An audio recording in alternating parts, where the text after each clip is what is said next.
WrestleMania 40 was an absolutely terrific event. Night 2 was absolutely terrific. And listen, I made a video talking about how, about Cody Rhodes and Roman Reigns. That's more talking about the after effect of what I think was going to happen in WrestleMania 40. I actually do have my concerns with Cody Rhodes being a champion and with his reign. I think that reign is not going to be as entertaining, but it is not going to be as entertaining. But it doesn't mean that the bloodline still isn't going to be involved. I actually do think that Roman Reigns and at sooner or later there will be a setup where there will kind of be more of a civil war. Again, I have a lot more concerns that I'm just not going to cover in this video talking about it. But one thing I will stand firm and stand strong is that Cody Rhodes finished the story, right? I was prepared for it last year when he lost the first time. And I honestly thought he was going to win the first time. And I wouldn't even have an issue with it if he would have won the first time, because the aura leading up to that match the first time that they fought was inexplicable. It was inexplicable. It was just, I can't even get the words out. Like, it was unexplainable to even really comprehend. The aura that Cody Rhodes had, like, it felt like a prophesized fight. Like, it felt like two superhuman beings going against each other, because Cody Rhodes had not lost at that point. You know, he was still fresh. He was one of the biggest wrestlers coming into the company. Obviously, he had his setback. But honestly, the lead up that we saw for months with Cody Rhodes going up to Roman Reigns the first time, a lot of people believed that he was going to be the one to do it. And everyone even accepted that. Because honestly, let's be honest, if Cody Rhodes wasn't in the picture, it should have been Sami Zayn versus Roman Reigns at WrestleMania, especially of how long that story was and how that build-up was leading up to that moment. That would have been terrific. I feel like Sami Zayn got robbed of that WrestleMania 40 moment between him and Roman at the main event, and instead, Cody walked right into the picture, but nobody had an issue with it. So, like, I didn't have an issue with it, and I know a lot of people didn't really have an issue with it, because it was Cody freaking Rhodes and what he brought to the table the first time. That aura, that presentation, especially when he came out the first time, in LA, it was way different and way better compared to the Roman Reigns fight the second time. However, I think we all can agree, though, that Cody Rhodes being champion probably was going to happen sooner or later, right? Everyone knew that it sooner or later was probably going to happen, especially when he won the Royal Rumble. There is no way in hell you're letting Cody Rhodes walk out a loser three times in a row, where he's main evented the first time and lost, main evented the second time on night 1, lost, and then he main evented again and lost, especially when he just came off of winning back-to-back Royal Rumbles. I would like something like that to happen, because in my opinion, that is actually original. That's actually more original and more innovative to kind of come up with than Cody Rhodes winning. Because how many times have we seen this all throughout the WWE, where the babyface overcomes adversity at the end of the day, and yes, the good guys always has the last laugh over the bad guys. When in real life, that shit does not happen in real life all the time. You know, sometimes the good person, no matter how many times they try, doesn't get what they always want sometimes, and that could even build up to even a much bigger story. But it is what it is. I have my gripes, and I'm not going to really complain that much about it. But overall wise, this event of WrestleMania 40 was absolutely terrific. It was terrific. Night 2 of WrestleMania lived up to the billing. The Drew McIntyre loss to Damian Priest was perfect. Perfect. I mean, Seth Rollins and Damian Priest, I have no issue with that match being 10 minutes. I mean, Seth Rollins versus Drew McIntyre, I have no issue at all with that match being 10 minutes long. No issue whatsoever, because Seth Rollins literally just came up with a 45-minute war. Yes, there some things that were over-exaggerated in the match. Absolutely there was. But for the most part wise, I thought it was a solid match. And honestly, the best part about it, was CM Punk. It was the best part. CM Punk being a guest commentary, and ultimately, at the end of the day, Drew McIntyre with his shenanigans kind of using the go-to-sleep crap and talking a bunch of shit to CM Punk, and CM Punk not looking fazed, not looking intimidated, ultimately was the one that caused Drew McIntyre his moment as soon as he got it. Because Seth Rollins acknowledging Drew McIntyre, saying, "You got it. You earned this moment," not showing any sort of hatred. No signs of malice, nothing. And you felt like something probably was going to be up later down the road because of when he was able to do that. But for CM Punk to cost him his moment, and for Damian Priest to cash in that Money in the Bank contract finally, was terrific. It was absolutely terrific. And honestly, that's one of the things that I was able to kind of talk about a little bit earlier on, was saying, if Damian Priest does not cash this in the Money in the Bank at WrestleMania 40, then when will he do it?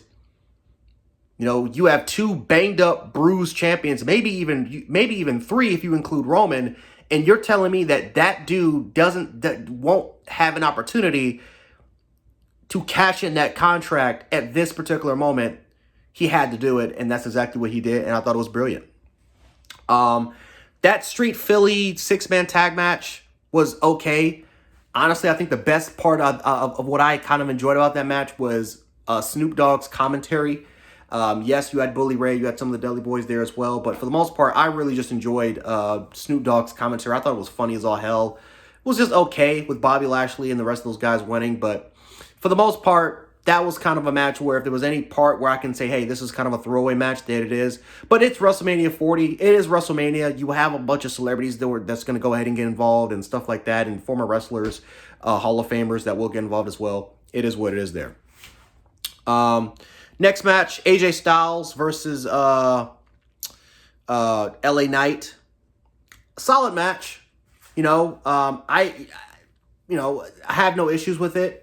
My only question is, what the hell are you going to do with AJ Styles? Because this is a guy that's admitted that, listen, he doesn't have a lot of time left. He's getting a lot older.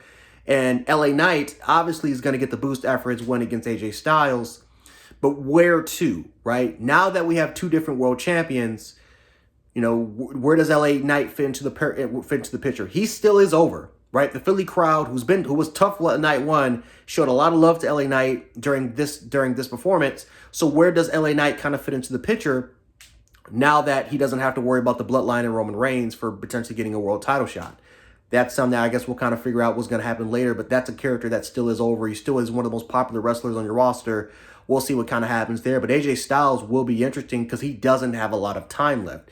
Do you just keep him in the mid card, or do you try to get him one more title run, or a chance to at least try to enter the picture for a world title? We'll see there.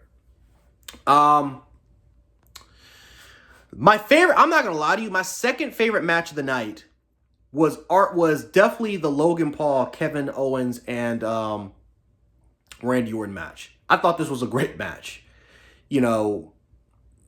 Logan Paul, again, displaying why he's one of the best athletes in the business, which is crazy because this guy has had a limited amount of time.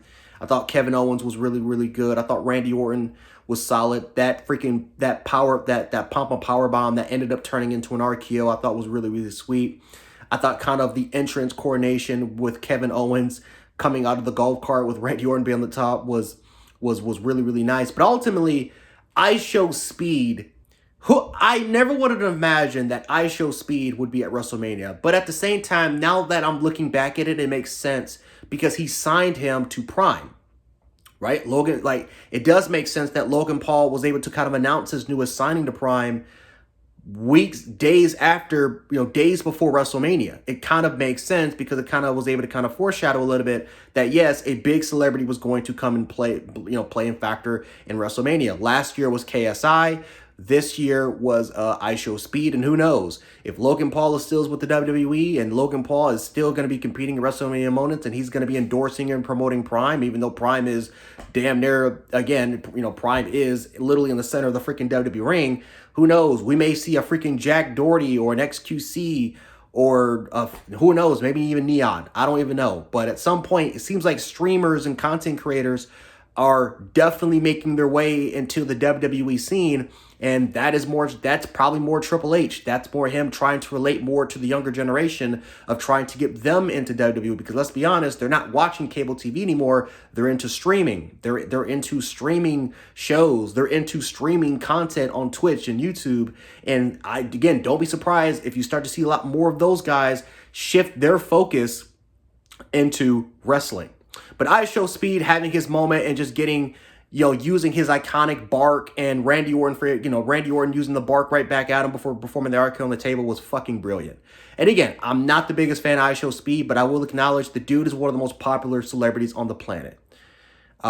He has garnered a lot of attention, especially from the football audience. And yes, you may not like him, you may not like his antics, you may not like the fact how he acts like a fucking dumbass all the time. But again, kids love him, kids relate to him, and that's something that you got to respect. He is popular. He's gonna bring a lot of attention to the WWE, and that's something that Triple H is trying to do. He's trying to get a lot more kids, a lot more people into wrestling, especially in this new era that wrestling is going towards. Next match we're going to talk about is Io Sky versus Bayley.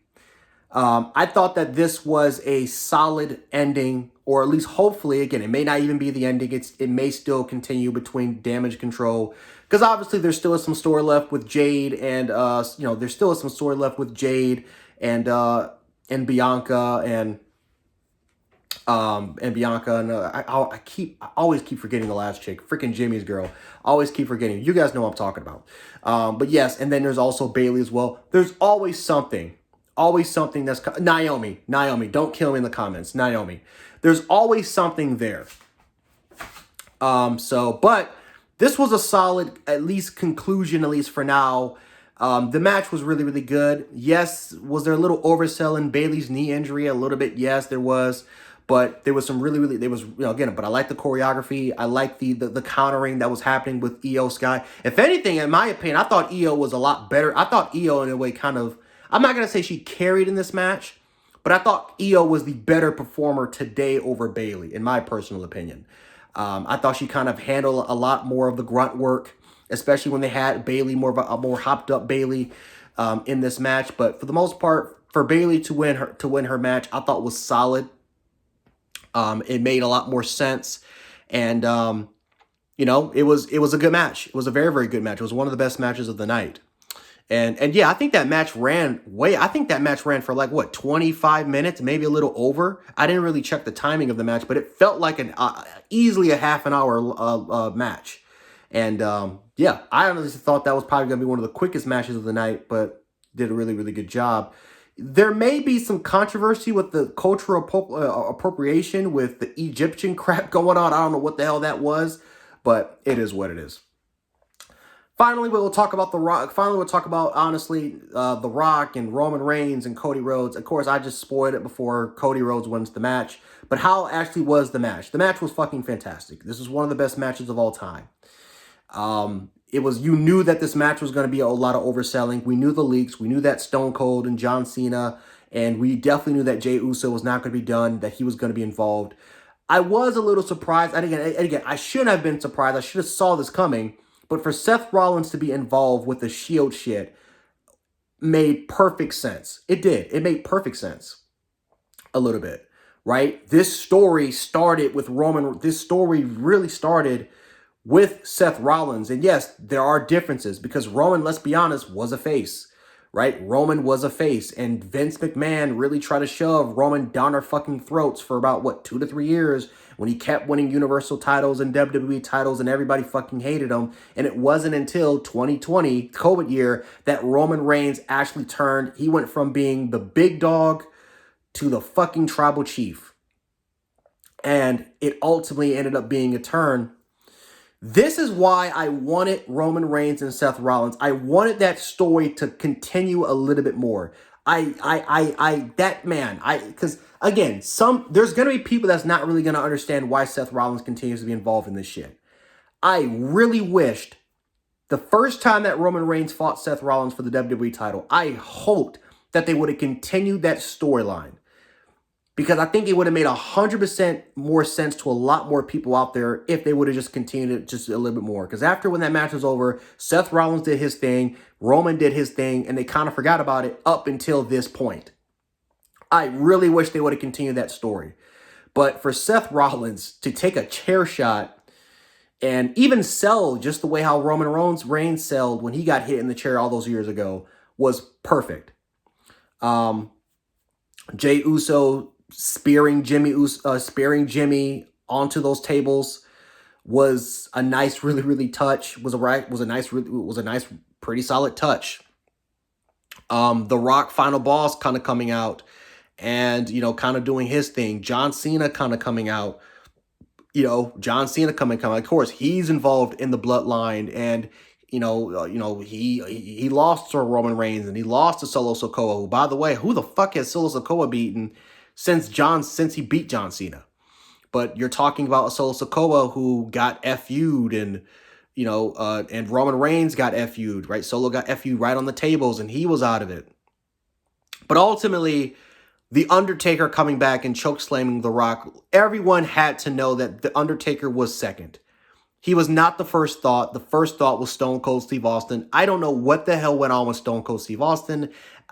He most likely said no. It would have been perfect if Stone Cold was the one that ultimately was the one to stun The Rock, and The Rock for him to sell I think everybody wanted to see that classic Rock kind of sell with the stunner. But it did make some sense, right? The Undertaker lost to Roman Reigns in WrestleMania.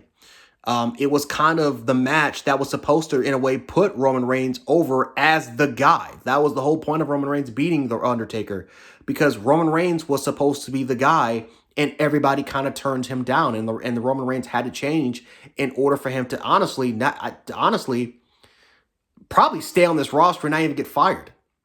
So it made some sense. The Undertaker has history with The Rock, and The Undertaker has history with Roman. It makes some sense a little bit. But I'm not going to sit up and say that it makes perfect sense, because honestly, the person that honestly would have made perfect sense would have been Triple H.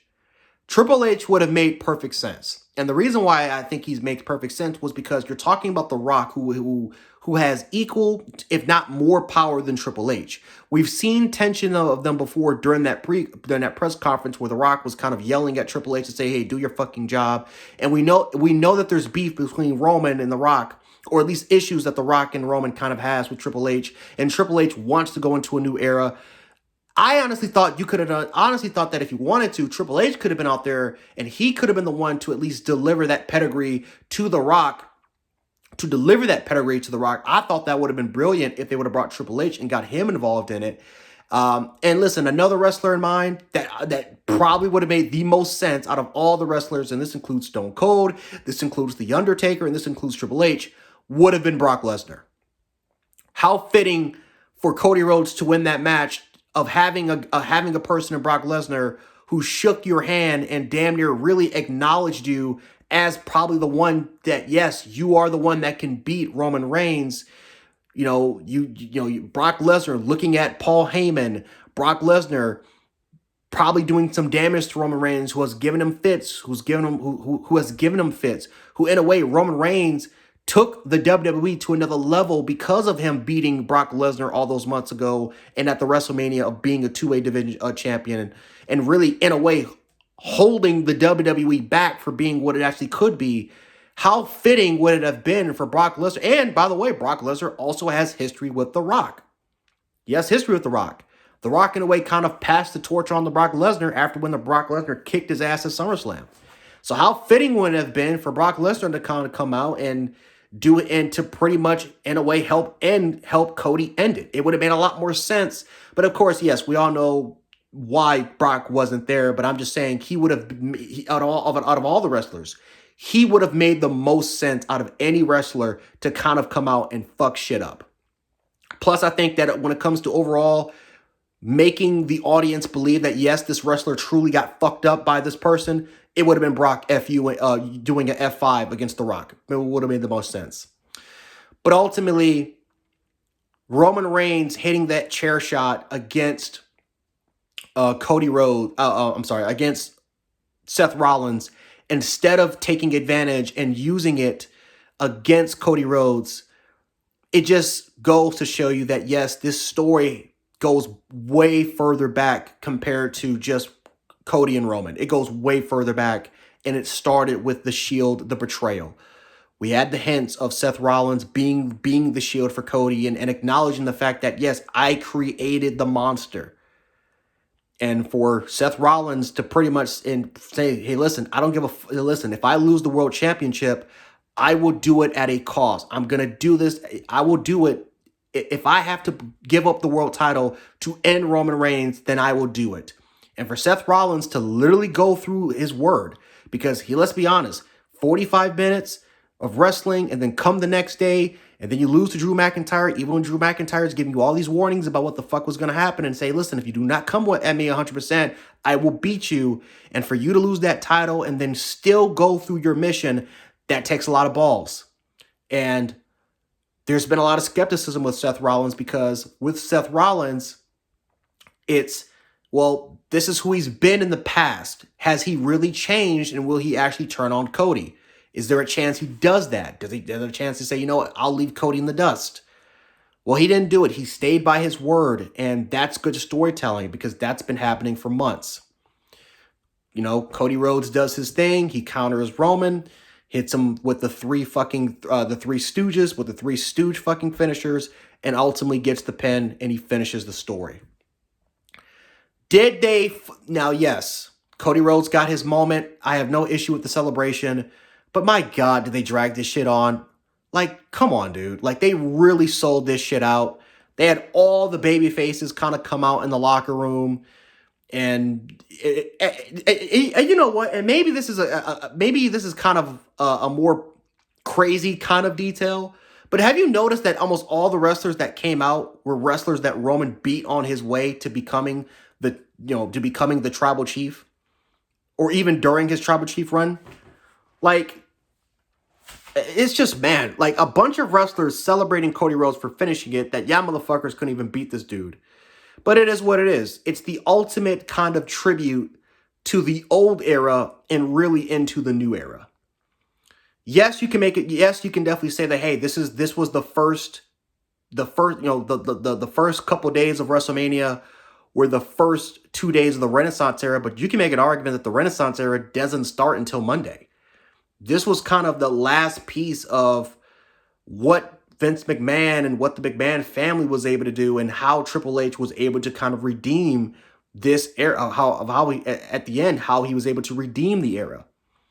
And because of how he was able to redeem that era, he went on to go ahead and create the Renaissance era. And why not start that era with brand new champions, and with honestly a brand new way and a promise to the fans?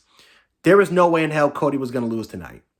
Because if Triple H was able to start off the Renaissance era with Roman Reigns winning, then guess what? The fans would have no belief in Triple H. The fans would think that this is Vince McMahon all over again, because Triple H has made promises to the fans that that change would happen. Change would occur. That the ways of old would be gone, and the ways of the new would come in play. And if Triple H would have stuck with Roman Reigns, it would have been full of shit. And the fans would have turned on Triple H just like how they turned on Vince McMahon a long time ago. Not to mention that Cody Rhodes would be buried. If he would have lost, Cody Rhodes might as well just go back to AEW, because no one would give a fuck. Now, again, this is coming from a Roman Reigns fan. I have my concerns about Cody Rhodes during his reign. Because everybody thinks it's going to be peaches and fucking dandy, and that we're going to enter the golden age of wrestling. And that may not be of play. You know, does Roman Reigns, does he kind of come back next week? Or does he start his break? You know, Seth Rollins has stated that, listen, yes, Seth Rollins and Becky Lynch they've both kind of stated that, yeah, we have to take a break. We got to take care of our child. We got to spend time more with each other. So Seth Rollins will probably, you know, again, maybe not right away, but sooner or later, Seth Rollins will kind of take his break. Roman Reigns would, you know, and Becky Lynch would take their breaks. Roman Reigns will definitely take his break. And honestly, he should take his break, you know, because there is a lot of story involving him with the Bloodline. I don't think the Bloodline story is over. I don't think it's particularly over yet, too, with Cody Rhodes. But I'm around 75, maybe 80% confident that I think I'm personally ready to move on from Cody Rhodes involving the Bloodline. I'm ready for the Bloodline to have their own shit, have their own civil war, and what could lead up to next year's WrestleMania with The Rock. And honestly, I'm excited to see what happens, especially when we have more Bloodline wrestlers continuing to get signed, continuing to get signed. I'm very curious to see what happens, especially because in this match, notice how Solo Sikoa was taking a lot, like he was taking charge. He was taking demand. And you're talking about a guy who, let's be honest, you know, he is a character that doesn't take anybody's shit. You know, he's not soft. He's willing to do whatever it takes, including fucking up his own brothers, regardless of who it is, You know, that's that guy. So that's a person that we have to kind of look out for. But ultimately, I'm very, very interested to see what happens now. Again, I have my concerns with Cody Rhodes as champion, but we are entering the era. Cody Rhodes crybabies can celebrate, and on to the future. We'll see what happens tomorrow night. But yeah, an awesome WrestleMania 40, an awesome day 2, way better than day 1, and we'll see what happens.